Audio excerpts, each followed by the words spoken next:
Hello friends, GS की इस class में आपका बहुत बहुत स्वागत है।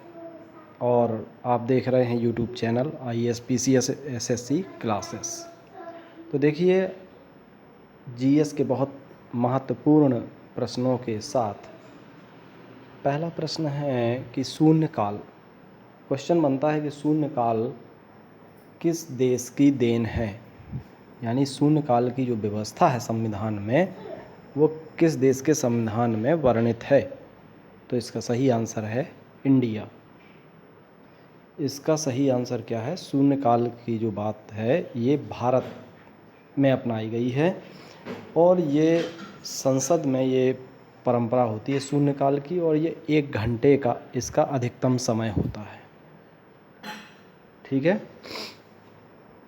अगला क्वेश्चन बनता है कि केसी हुइयर ने कहा था कि भारत एक अर्धसंघात्मक राज्य है। ये क्वेश्चन बहुत पूछा जाता है कि भारत एक अर्धसंघात्मक राज्य है, ये किस व्यक्ति का स्टेटमेंट है? तो ये स्टेटमेंट है केसी हुइयर। अगला क्वेश्चन बनता है कि भाषाई आधार पर गठित होने वाला पहला राज्य कौन सा था? तो आंध्र प्रदेश था। और भाषाई आधार पर राज्य पुनर्गठन आयोग ये कब स्थापित हुआ था? 1953।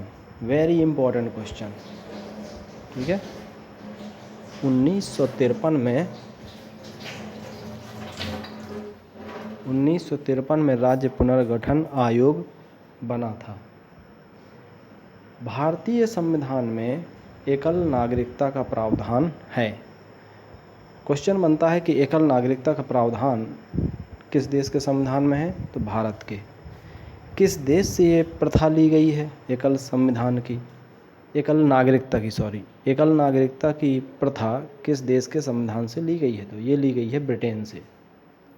किससे ली गई है? ब्रिटेन से। ब्रिटेन से एकल नागरिकता। और ये जो एकल नागरिकता है इसका तात्पर्य होता है, जैसे भारत में एकल नागरिकता है, भारत के किसी भी राज्य में कोई व्यक्ति निवास करे, कोई भी नागरिक, तो वो केवल भारत का ही नागरिक कहा जाएगा। ऐसा नहीं कि वो रह रहा है उत्तर प्रदेश में तो उत्तर प्रदेश का अलग हो गया नागरिक और भारत का अलग हो गया, ऐसा नहीं होगा। दोहरी नागरिकता का प्रावधान संयुक्त राज्य अमेरिका में है। वहाँ पर क्या परंपरा है कि कोई प्रांत है, वहाँ का नागरिक उसे अलग माना जाएगा और संयुक्त अमेरिका का अलग माना जाएगा। ठीक है। वहाँ दोहरी है और यहाँ एकल है। पूरे भारत का ही नागरिक माना जाएगा, अलग अलग नहीं। इसके बाद देखिए, वेरी इम्पोर्टेंट क्वेश्चन है। ये तो पहले से ही हमेशा चर्चित में रहा है कि संपत्ति का अधिकार, जो पहले मूल अधिकार था, उसको वहाँ से हटा दिया गया। लेकिन अब हटा करके किस अनुच्छेद में इसको जोड़ा गया? अनुच्छेद 300 का में। अब पहले ये मूल अधिकार था, अब क्या रह गया? ये केवल एक विधिक अधिकार रह गया है। तो संपत्ति का अधिकार किस प्रकार का अधिकार है? विधिक अधिकार है और अनुच्छेद 300 का में इसका वर्णन है। इसके बाद नेक्स्ट क्वेश्चन बनता है, ये तो हो गया 300 का। अनुच्छेद 23 और अनुच्छेद 24 ये मूल अधिकार हैं। ठीक है। 23 और 24 शोषण के विरुद्ध अधिकार, इस लाइन में ये अनुच्छेद हैं। जो मूल अधिकार है एक शोषण के विरुद्ध अधिकार, उसमें समाहित हैं ये दोनों अनुच्छेद 23 और 24। तो अनुच्छेद 23 और 24 किस प्रकार के अधिकार हैं? शोषण के विरुद्ध अधिकार हैं। अब इसका मतलब क्या है? 23 में मानव दुर्व्यापार, बालाश्रम का प्रतिषेध यानी रोक। मानव दुर्व्यापार मतलब मानव का व्यापार नहीं कर सकते। ठीक है, उस पर रोक लगी है। बालात श्रम, बलपूर्वक किसी से आप श्रम नहीं करवा सकते, जैसे कि बंधुआ मजदूरी टाइप के। ठीक है, स्वेच्छा से अगर कोई व्यक्ति आपका काम करने के लिए तैयार है तो ठीक है, वरना उसको बंधुआ मजदूर नहीं बना सकते। तो इस प्रकार के प्रावधानों पर रोक है। 24 में क्या है कि कारखानों में बालकों के नियोजन पर रोक है। फैक्ट्रियों में, कारखानों में 14 साल से नीचे की उम्र के बालक काम नहीं करेंगे। अगला क्वेश्चन, अब ये पूछा भी जाता है कि जैसे मानव दुर्व्यापार का और बालाश्रम का, इन दोनों का उल्लेख किस अनुच्छेद में है? अनुच्छेद 23 में। कारखानों में बालकों के नियोजन का प्रतिषेध किस में है? अनुच्छेद 24 में। याद कर लीजिएगा, वेरी इंपॉर्टेंट है, 23-24, ठीक है। कारखानों से आपको याद रहेगा, इसमें 1 2 3 4 लेटर हैं, 4 अक्षर हैं, तो 4 अक्षर हैं तो 4 आएगा लास्ट में 2 और 4 के, तो ये 4 हो गया, ठीक है। बाकी वो एक बचा तो वो तो आपको 23 नंबर पे है ही, बालाश्रम और दुर्व्यापार। इसके बाद है राष्ट्रपति पर महाभियोग की प्रक्रिया, किस अनुच्छेद के तहत है? अनुच्छेद 61। संविधान के अनुच्छेद 61 में राष्ट्रपति पर जो महाभियोग की प्रक्रिया चलाई जाती है उसका वर्णन है। तो क्वेश्चन बनता है कि संविधान में महाभियोग की प्रक्रिया किस पे लगाई जाती है? राष्ट्रपति के ऊपर चलाई जाती है। किस अनुच्छेद के तहत? अनुच्छेद 61 के तहत, ठीक है। इसके बाद देखिए, संविधान का अतिक्रमण किए जाने पर उसके विरुद्ध महाभियोग चलाया जा सकता है। राष्ट्रपति के विरुद्ध महाभियोग कब चलाया जाता है? संविधान का जब वो अतिक्रमण कर दे।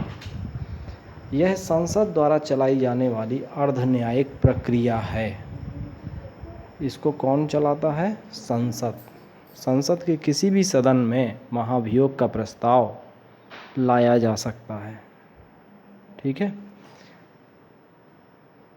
अगला क्वेश्चन बनता है, अब ये क्वेश्चन भी बनता है कि महाभियोग की प्रक्रिया कौन चलाता है? संसद चलाता है। ये किस प्रकार की प्रक्रिया है? अर्ध न्यायिक प्रक्रिया है।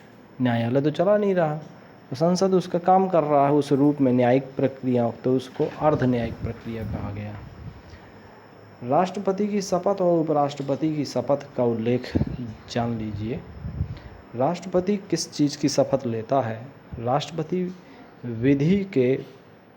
राष्ट्रपति संविधान तथा विधि के परिरक्षण, संरक्षण और प्रतिरक्षण की शपथ लेता है। संविधान की रक्षा करने की शपथ लेता है। इसके बाद उपराष्ट्रपति संविधान के प्रति सच्ची श्रद्धा और निष्ठा बनाए रखने की शपथ लेता है, ठीक है। नेक्स्ट क्वेश्चन बनता है, संसद के लिए राष्ट्रपति का अभिभाषण कौन तैयार करता है? देखिए, राष्ट्रपति स्वयं भी संसद में जो अभिभाषण देने जाता है तो स्वयं वो तैयार नहीं करता है।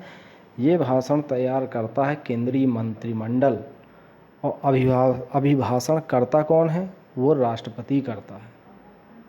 राष्ट्रपति बोलेगा और केंद्रीय मंत्रिमंडल उसको तैयार करेगा, ओके। भारत का जो कार्यपालिका अध्यक्ष है ये कौन होता है? राष्ट्रपति। कार्यपालिका का अध्यक्ष कौन होता है? राष्ट्रपति।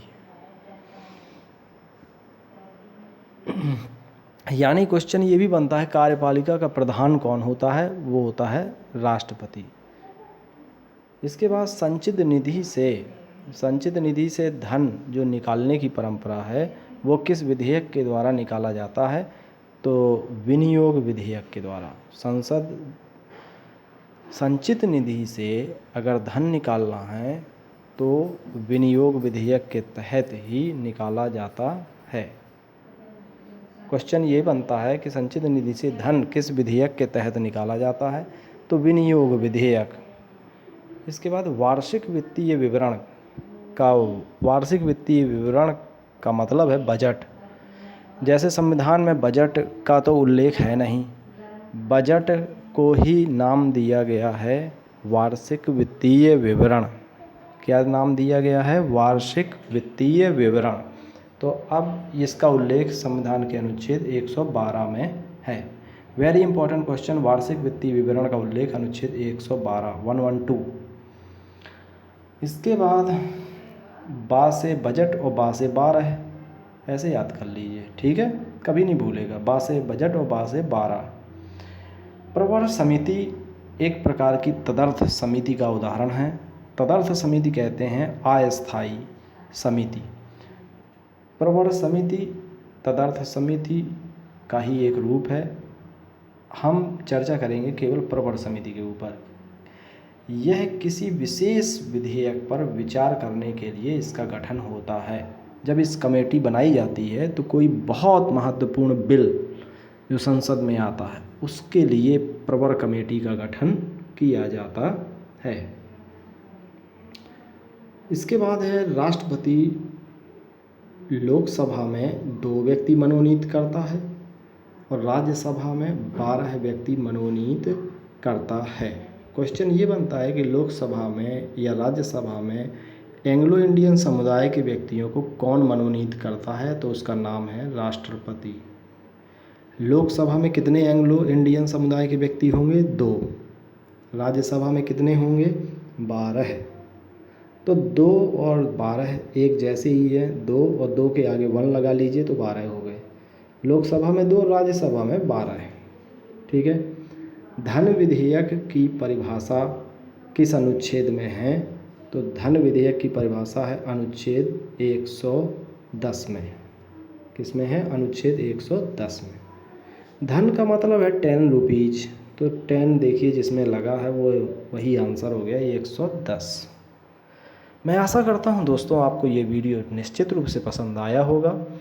अगर आप लोग चाहते हैं कि इस प्रकार की क्वेश्चन की सीरीज हम जारी रखें तो प्लीज़ लाइक करिए, शेयर करिए और जो चीज़ें समझ में ना आए कमेंट बॉक्स में लिख भेजिए, ठीक है दोस्तों। वादा करिए आप सब्सक्राइब निश्चित करेंगे अगर आपको ये पसंद आता है तो, क्योंकि आप जितने ज़्यादा लाइक करेंगे हमारा उत्साह बढ़ता है और हम आगे अच्छे से अच्छा वीडियो देने के लिए प्रेरित होते हैं। ओके साथियों, नमस्कार।